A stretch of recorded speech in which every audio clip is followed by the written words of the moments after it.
So can you lower your FTP to get faster?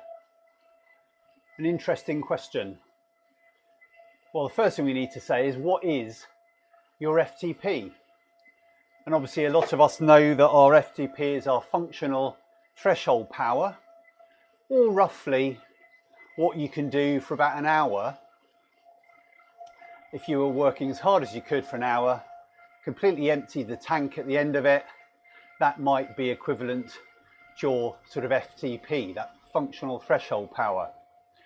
And that is really because it equates to roughly what your lactate threshold is. And that could be another whole video in itself. What is your lactate threshold, or what is lactate?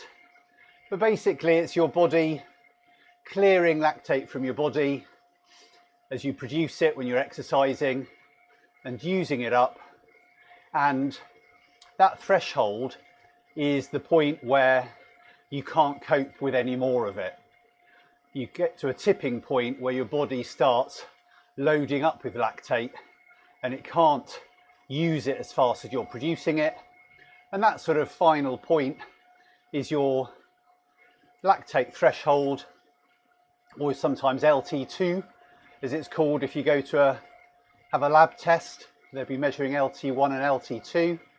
LT1 is really what we've talked about before, which is that sort of zone 2 riding and keeping it at that lower level. LT2, or your threshold, is that higher level.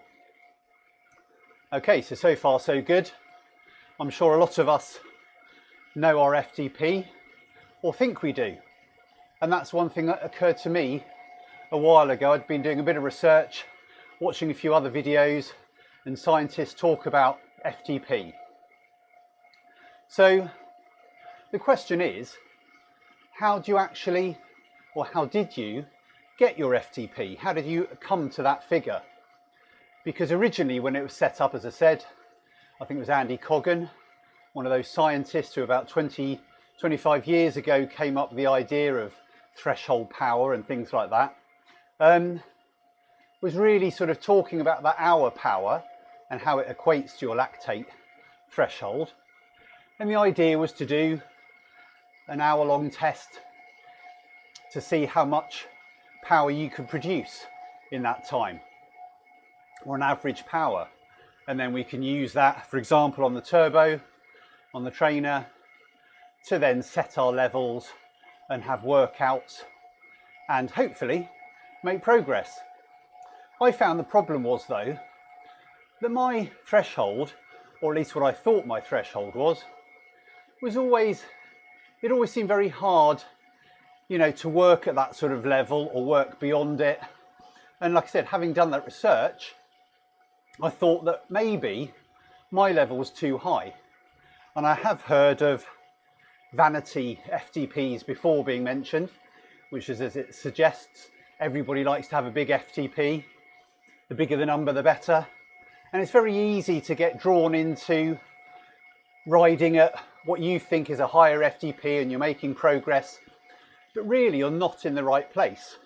And you're probably not working the right energy systems when you're doing various training, whether it's on Trainer Road or Zwift. So obviously now the standard FTP test might be a ramp test.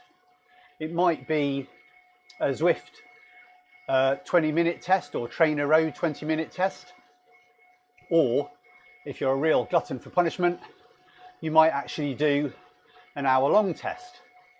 So, like I said, having had a look at various research, I decided to really try to find out, without going to the lab, what my threshold might be more realistically. So the first thing I did was a ramp test. Actually, the first thing I did was in Trainer Road. Now, if you know Trainer Road, the online program, it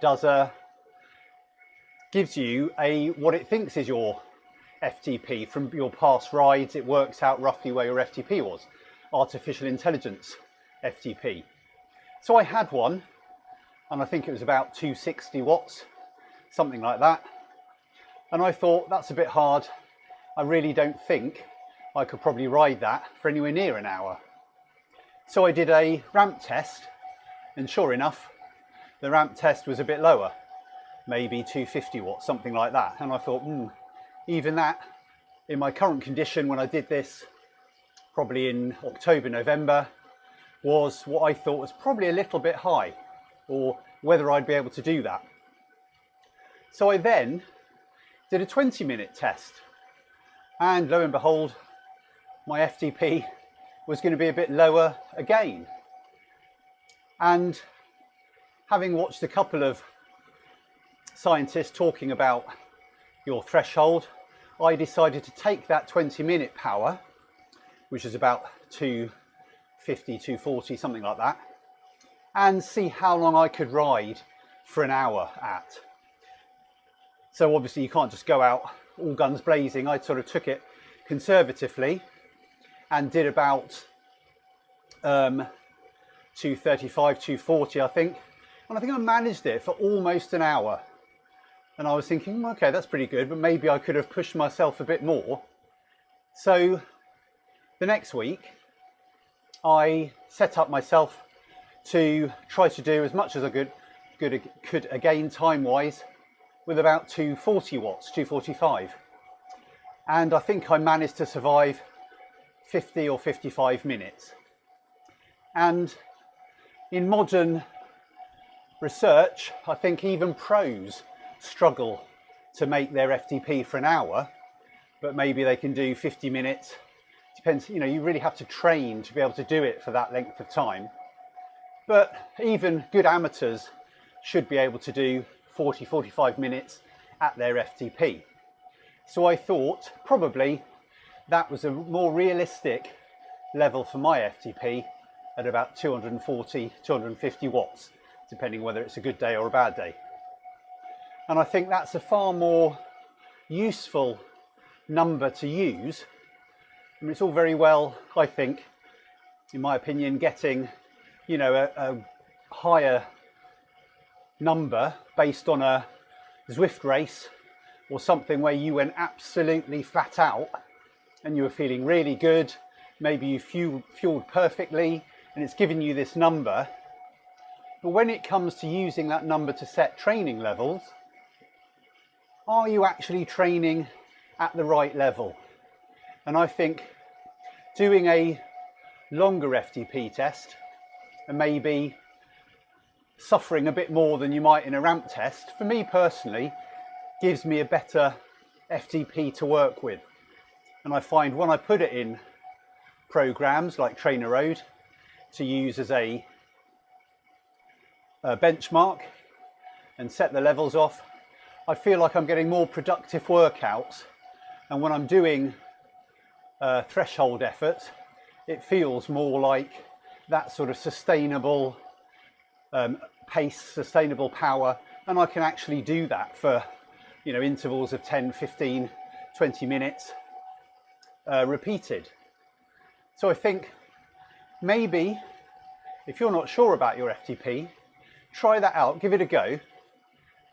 And, you know, if the worst comes to the worst, you can always gradually push it up again if you think you can ride for that length of time for a more sustained period. And hopefully, I'm hoping that personally for myself, that by riding in those more realistic zones, that actually I'll notice a better improvement than I have done.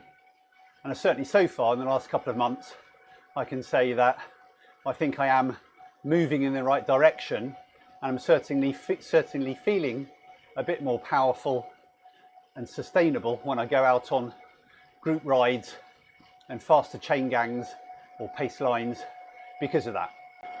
So if you really enjoyed that video and you found it useful, please like and subscribe. It will really help the channel grow. Thanks.